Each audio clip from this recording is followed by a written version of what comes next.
Priyadarshi madam आहे, पूर्वा madam आहे, नंतर दमाने मॅडम आहे, सुरली मॅडम, नंतर स्वाती मॅडम आहे. ते सर्व मॅडम आम्हाला मार्गदर्शन करतात आणि रोज आम्हाला सांगतात की बुवा आपण आनंदी कसं राहिलं पाहिजे.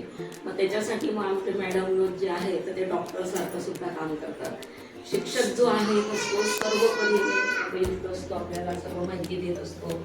डॉक्टरचं सुद्धा काम करत असतात. ते आपल्याला हसवण्याचं पण नंतर शिकवण्याचं पण त्या ठिकाणी ते काम करत असतात. तर आता आपण बघू की आता आपल्या मॅडमांनी काय काय सांगितलं बुवा आपल्याला. सगळ्या मॅडमांनी मिळून आपल्याला एक संदेश दिलेला आहे.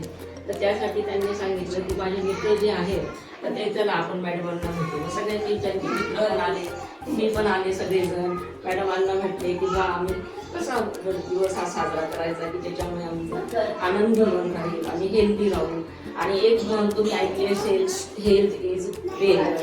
म्हणजे काय तर आरोग्य ही संपत्ती आहे. सगळ्या मॅडमांनी तुम्हाला सांगितलं असेल.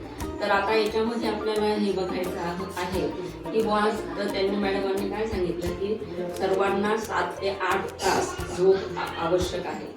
मग 7 ते 8 तास का तर आपल्याला दिवसभराचं मेटाबॉलिझम त्या ठिकाणी शरीरात चालू असतं. मग मेटाबॉलिझम म्हणजे काय तर अनेक क्रिया. आपण जेवण करतो, मग जेवणानंतर शरीरात पचनक्रिया चालू असते. आता आपण अभ्यास करतो त्यावेळेला आपली त्या ठिकाणी पचनक्रिया चालू असते किंवा मेंदूचं काम चालू असतं. म्हणजे ह्या क्रिया ज्या आहेत तर ॲटोमॅटिक त्या ठिकाणी शरीरामध्ये होत असतात. तर त्याला अचेतन शक्ती म्हणतात. आणि जी शक्ती आपल्याला दिसते तर त्याला चेतन शक्ती म्हणतात. म्हणजे आपण आता हसतोय, बोलतोय तर ही चेतन शक्ती. पण अचेतन मन जे आहे तर ते आपल्या शरीरात आपोआप त्या ठिकाणी कार्य करत असतं आणि ते थकत नाही. 24 तास ते त्या ठिकाणी काम करीत असतं. तर 8 तास जर किंवा 7 तास आपण जर झोपलो किंवा 6 ते 8 तासाच्या दरम्यान आपली झोप झाली तर आपल्या शरीरामध्ये काही रॅडिकल्स तयार होतात. मग रॅडिकल्स म्हणजे काय तर त्या ठिकाणी असे काही सबस्टन्स आहेत किंवा पदार्थ आहेत की ते शरीराला इजा करणारे असतात. किंवा आपण दिवसभर विचार करतो तर ते विचार सुद्धा त्या ठिकाणी काही ना काही त्या ठिकाणी हार्मोन्स तयार करतात.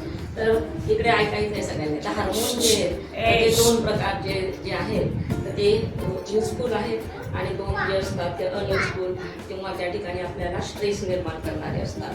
तर डोपामाइन हार्मोन, कोणता हार्मोन डोपामाइन, नंतर सिरोटोनिन, कोणता सिरोटोनिन. तर हे 2 जे हार्मोन आहेत तर ते आपल्याला आनंद देणारे असतात. आणि दुसरं आहे एन्डॉर्फिन आणि प्रोलॅक्टिन. हे जे हार्मोन आहे तर ते आपल्याला स्ट्रेस निर्माण करतात, तणाव निर्माण करतात किंवा आपल्याला त्रासदायक होतात. तर आपण नेहमी आनंदी जर राहिलं आणि उत्साही राहिलो, खुश राहिलो, एकमेकांशी तुम्ही मित्रांशी चांगले बोलले, मॅडमांना तुमची शंका असेल ती विचारली, मग तुम्ही कसे फ्रेश राहतात आणि तुम्ही फ्रेश राहिले किंवा चांगल्या प्रकारचे हार्मोन्स त्या ठिकाणी तयार होत राहतात. नंतर आता तुम्हाला माहिती आहे का आपल्या शरीरात हार्मोन म्हणजे काय रासायनिक द्रव. तर ते रासायनिक द्रव जे आहेत तर ते 128 प्रकारचे किती आहेत 128. मग 128 आपल्याला वाटतं की पण ते जर आपण टेस्ट केली तर ते ज्या ज्या वेळेला जी गरज लागेल. आता आपण विचार करतोय म्हणजे थॉट पॉवर आहे मग त्यावेळेला वेगळे तयार होते. आता तुम्हाला आपल्याला हसायचं आहे तर हसण्यासाठी सुद्धा हार्मोन लागतात, तेव्हा आपण हसू शकतो. आपण बोलतोय, बोलण्यासाठी सुद्धा 32 प्रकारचे स्नायू जे आहेत शरीरातले ते कार्य करतात. मग त्यावेळेला आपण ते बोलू शकतो.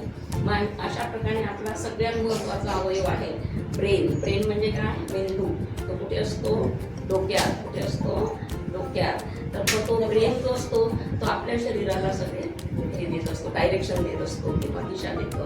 आता तुम्हाला असं वाटतं नंतर आपल्या शरीरामध्ये लिव्हर असतं, त्याच्यामधून बाईल बाहेर पडतं म्हणजे काय पित्त.